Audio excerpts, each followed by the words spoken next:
Hi, good morning. So today we're going to be starting our notes on lipids. Please remember that you need to be having your notes open to fill those in as I go through this. Your notes are way back where it says Q4 Monday 4-5 assignment number 1.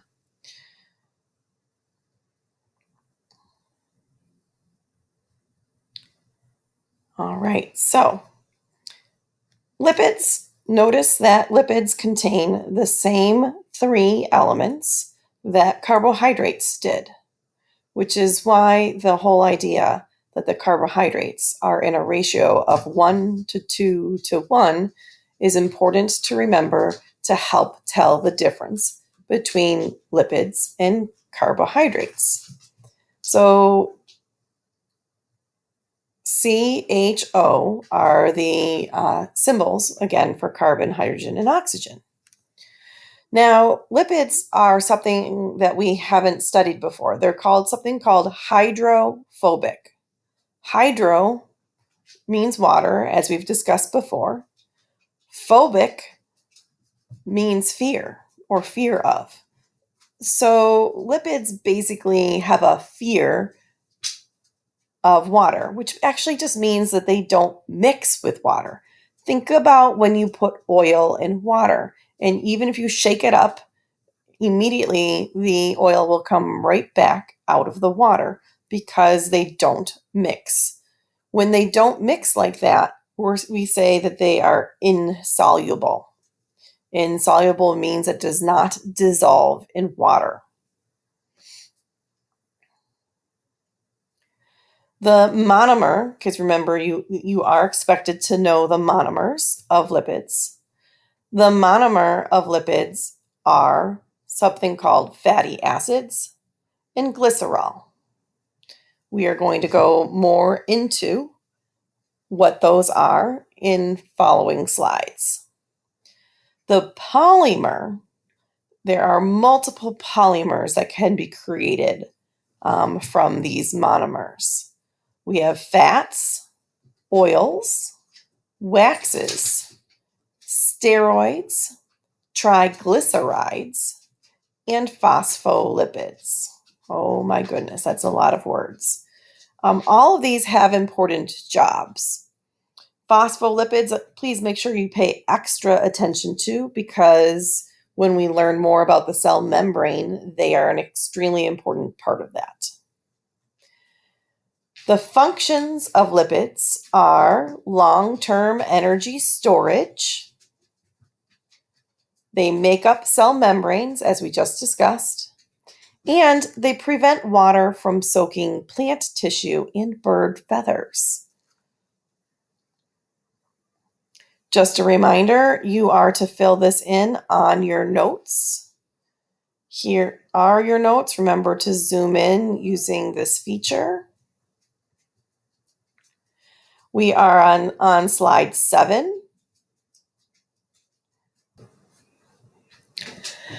On slide 7, notice places you'll need to fill in. I'm not going to fill them in with you, but it is an expectation that you fill all of this in.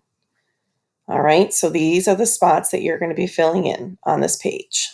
And then we're going to go on to slide 8. Now,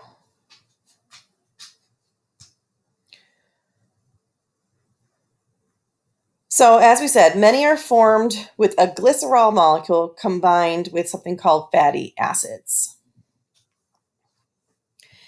If the carbon to carbon bond, that means the bond in between these carbons, is single. You see this one line, that means single. It is something called a saturated fat. Pay attention to that because we actually talk about that when you're talking about people's diet. All right, because one kind of fat is worse for you than the other. If there is a double bond in between the carbon chains, like here, see there's one double bond, that makes it an unsaturated fat. if there are many double bonds, which we don't see a picture of here, if there are many bonds in between the carbons that are double, it is called a polyunsaturated fat. Saturated fats are solid at room temperature, while unsaturated fats are liquid at room temperature. Why is this important? Well, because animal fats are generally saturated fats, and animal fats tend to clog your arteries and cause problems with your health. While plant and fish fats are generally unsaturated fats, which are actually usually healthy for you and useful without clogging your arteries. Remember to fill this in, please, on page 8. Now we're going to start on number 13.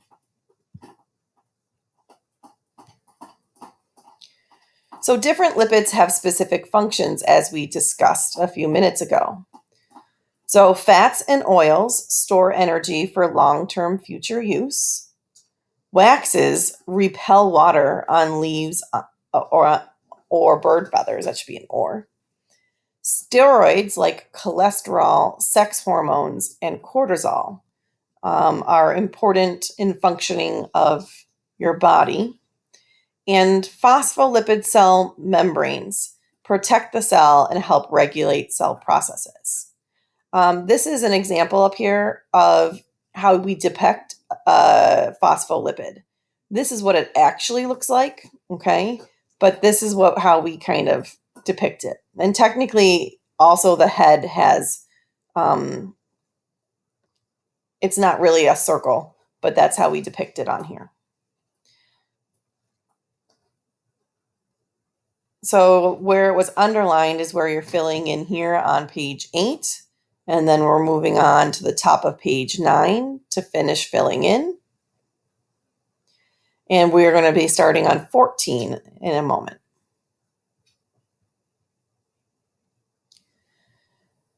So phospholipids make up the cell membrane. All right. This is how we're going to depict it whenever we're talking about the cell membrane. Okay.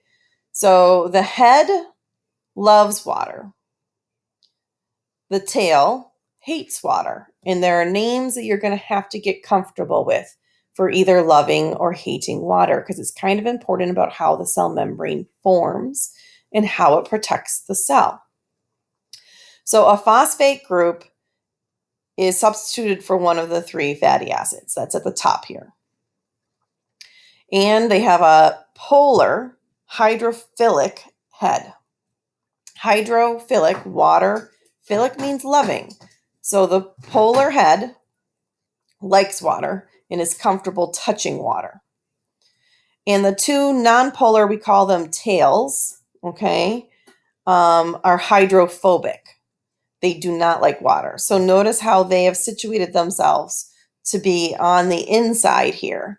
So that way it's not touching the water on the inside or the outside of the cell. Okay?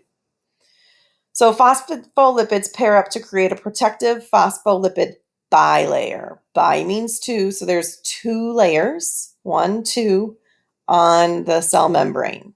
Here it is over here as well, 1, 2.